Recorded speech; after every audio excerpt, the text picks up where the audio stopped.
गरीब की काली माँ की भक्ति।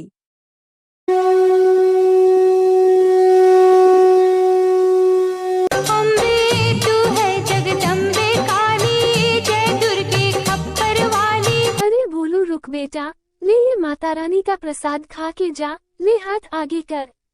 ओहो माँ, पहले ही देर हो रही है, लाओ जल्दी। जल्दी का काम शैतान का होता है बेटा, आराम से जा। आराम से तो बस आप ही रह सकती हो माँ जी, या आराम से बैठ गए तो घर कैसे चलेगा। जाओ जी, जल्दी जाओ आप। माँ जी के पास तो कोई काम ही नहीं, सारा दिन माता रानी के सामने घंटी बजाने के सिवा। भोलू अपने खेत के लिए निकल जाता है। ना तो उसने तीना को उसके व्यवहार के लिए टोका और ना ही ममता उसे कुछ कह सकी। दरअसल ममता की बहू तीना बहुत ही तेज तरार थी, साथ ही लालची और सेल्फिश थी। वो कभी भी सीधे मुंह बात नहीं करती थी। भोलू भी उसी के रंग में रंग चुका था। दूसरी तरफ ममता सारा दिन बस काली माँ की भक्ति ही में लीन रहती थी। उसे दुनियादारी से कोई मतलब ही नहीं था। ना उसे तीना से कोई उम्मीद थी और ना ही भोलू से। उसे तो बस अपनी माता रानी का साथ ही चाहिए था जो उसके पास था।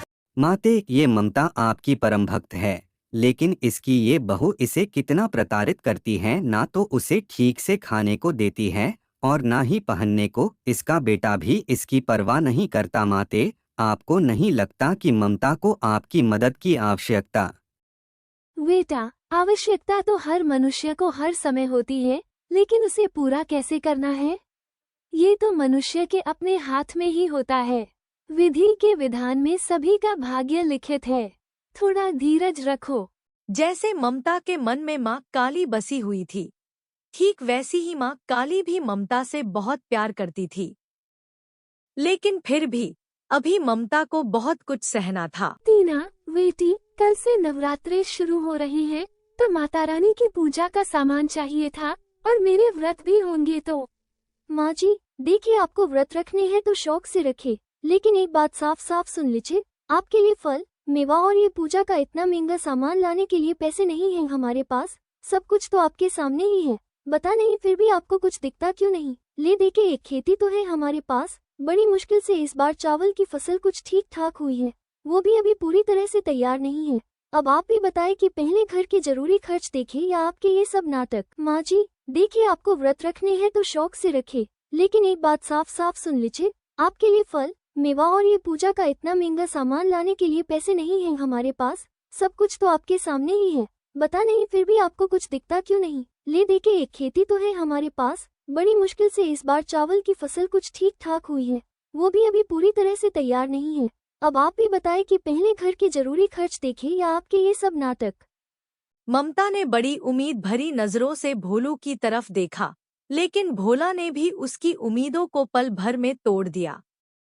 माँ, तीना ठीक ही तो कह रही है। वैसे भी तुम्हारा हर दिन तो माता रानी के नाम से ही शुरू होता है और उन्हीं के नाम के साथ खत्म भी होता है, तो फिर ये नवरात्रि पर व्रत रखने से क्या खास हो जाएगा। खामखा तुम्हारी तबीयत बिगड़ जाएगी और फिर डॉक्टर की फीस और दवाइयों पर फालतू खर्च, ये सब बड़ा भारी पड़ जाएगा। माँ, ममता फिर कुछ न कह सकी, लेकिन वो उदास जरूर थी। उसने तो सोचा था कि इस नवरात्रि पर वो माता रानी का नया मंदिर बनवाएगी और जागरण करवाएगी, लेकिन यहाँ तो पूजा का सामान ही नहीं आ पा रहा था। वो उदास होकर माता रानी के सामने गई और हाथ जोड़कर बोली, माँ, मेरे बच्चों को क्षमा करना, ये नादान है, पर मैं जानती हूँ कि आप अपनी इस भक्त की मदद जरूर करेगी। इतना कहकर ममता रोने लगी। दूसरी तरफ तीना के दिमाग में नया प्लान बनने लगा। सुनो जी, मैं क्या बोल रही थी, अपने खेत की फसल बस तैयार ही होने वाली है, तो किसी को तो उसकी रखवाली करनी ही होगी। हाँ, तो मैं रहता तो हूँ सारा दिन खेत में। देखा, भूल गए न, कल हम दोनों को मेरे मायके चलना है। पूरे 2 हफ्ते के लिए मेरे इकलौती बहन की शादी है, तो जब आप यहाँ नहीं रहेंगे तो खेत का ख्याल कौन रखेगा। हाँ, ये तो मुश्किल हो गई। ऐसा करते हैं, तुम अकेली चली जाओ शादी में, मैं रुक जाता हूँ यही। अरे ना ना, आप नहीं चलोगे तो अच्छा लगेगा क्या। और वैसे भी मैंने शादी के लिए सारी तैयारियां कर लिए हैं, आपके लिए और अपने लिए नए कपड़े भी खरीद लिए हैं। ये देखिए, शादी की हर रस्म के लिए अलग अलग कपड़े खरीदे हैं मैंने, तो शादी में तो जाना ही है हम दोनों को। तो फिर खेत को कौन देखेगा? माँ जी है ना, वो रखवाली कर लेंगी खेत की। माँ लेकिन वो कैसे? वो सारा दिन खेत पर करेगी क्या? वो ही जो यहाँ घर पर करती है। खेत के कोने में जो एक छप्पर है, वो ही सारा इंतजाम कर देंगे। उनकी माता रानी की मूर्ति भी ले जाकर रख देंगे वहीं पर। वैसे भी माँ जी के नवरात्रि के व्रत चल रहे हैं, तो उनके खाने पीने की चिंता तो है नहीं। वैसे क्या ये सही रहेगा? हाँ सही रहेगा, तुम ज्यादा मत सोचो, हमें कल ही निकलना है। तो ऐसा करो, आज शाम कोई माँ जी को जाकर वहाँ छोड़कर आ जाओ। भोलू एक बार भी ममता से उसकी मर्जी तक पूछता नहीं और उसे उसके सामान के साथ खेत में छोड़ाता है। अच्छा माँ, चलता हूँ, तुम आराम से रहना और हम 2 हफ्ता में लौट आएंगे, ठीक है? हाँ बेटा, तू मेरी चिंता मत कर, जा आराम से जाना और बहू का भी ख्याल रखना। ममता जानती थी कि अब उसे अपनी आगे की जिंदगी उसी छप्पर के नीचे बितानी थी, क्योंकि वो तीना के लिए सिर्फ एक बोझ थी जिसे उसने खेत की रखवाली की बहाने उतार दिया था। इस सब के बाद भी ममता दुखी नहीं थी, क्योंकि उसकी मातारानी तो अब भी उसके साथ ही थी। माँ काली की बात मानकर उनका शिष्य अपना रूप बदलकर एक बालक का रूप धारण कर लेता है और माँ काली स्वयं उसकी माता का स्वरूप लेकर धरती पे उतरते हैं। वो शिष्य के साथ ममता के गांव में ही आते हैं। चलते चलते वे दोनों भोलू के खेत के पास रुकते हैं, जहां ममता अपने छप्पर के नीचे माँ काली की भक्ति में लीन थी। माते, ये तो ममता है, इतनी तेज धूप में ये यहाँ क्या कर रही है? माते, अब तो आपको इसकी मदद करनी ही चाहिए। हाँ बेटा, जरूर करूँगी। माँ काली फिर शिष्य की तरफ देखकर मुस्कुराती है और फिर वो ममता की तरफ अपना हाथ उठाती है। उनके आशीर्वाद से निकले प्रकाश से ममता पूरी की पूरी चांदी की बन जाती है। हालांकि वो एक मूर्ति नहीं थी, लेकिन अब चांदी की एक चलती फिरती इंसान थी। और सबसे खास बात तो ये थी कि खुद मंगला को इस बात का एहसास नहीं था। अब तो सारा गांव ही मंगला को अपने साथ रखने को तैयार था, यहाँ तक कि तीना भी।